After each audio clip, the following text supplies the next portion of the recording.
আসসালামু আলাইকুম, কেমন আছেন সবাই? আমি তোহামনি আর চলে আসলাম আরও একটি কালেক্টেড ভিডিও নিয়ে। এখানে দেখুন ফুলের বর্ডারের মধ্যে চিকন করে অন্য কালার কিভাবে আনবো তারই একটা টিউটোরিয়াল ভিডিও। আশা করি নতুন আপুদের একটু হলেও উপকারে আসবে, আর আইডিয়াটা কিন্তু দারুণ। এখানে দেখুন পাইপিং ব্যাগের মধ্যে সাইড থেকে অন্য একটা বেগুনি কালার দিয়ে নেওয়া হয়েছে। এটা একটা প্যালেট নাইফের সাহায্যে দিয়ে দিছে। আপনারা চাইলে অন্য একটা পাইপিং ব্যাগ দিয়েও চিকন করে শীট টেনে দিতে পারেন যদি আরও চিকন চান বর্ডারটা।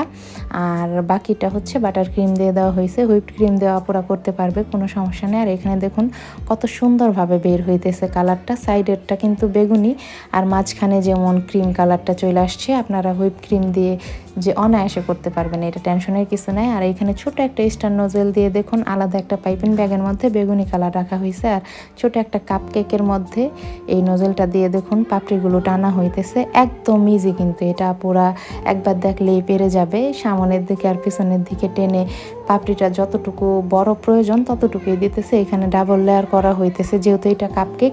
আর ফুলটা কিন্তু ডালিয়া ফুলের মতন অনেক সুন্দর লাগতেছে। আপনারা চাইলে আরও মোটাও বর্ডার টানতে পারেন, চিকনও বর্ডার টানতে পারেন, সেই অনুযায়ী আপনারা ক্রিমটা ইউজ করবেন। আর তারপর ছোট একটা স্টার নোজেল দিয়ে মাঝখানে বেগুনি কালার ডিজাইনটা দিয়ে দিছে। আপনারা আপনাদের পছন্দ মতন কালারের বানাতে পারবেন। কেকটা কেমন হয়েছে আর আইডিয়াটা কেমন অবশ্যই জানাবেন।